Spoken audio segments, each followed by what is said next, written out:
Top quality और consistent performance के लिए सिर्फ सिल्वर पंप नाम याद रखना।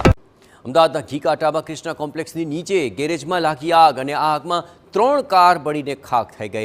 શોર્ટ સર્કિટને કારણે આગ લાગી હોવાની વિગતો ખુલી છે। ફાયર વિભાગે ત્યાં સમયસર પહોંચીને આગ પર કાબૂ મેળવી લીધો હતો। શોર્ટ સર્કિટને કારણે આ આગ લાગી અને 3 કાર તેમાં આખરે સપડાઈ હતી અને 3 કાર બળીને ખાખ થઈ ગઈ। ઘીકાંટામાં જે કૃષ્ણા કોમ્પ્લેક્સ આવેલું છે તેની નીચે જ ગેરેજ આવેલું છે અને આ ગેરેજની અંદર આ 3 કાર આગની ઝપેટમાં આવી ગઈ હતી।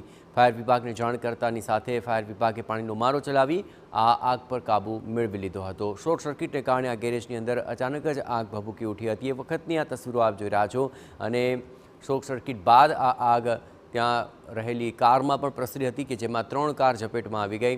3 કાર બળીને ખાખ થઈ ગઈ।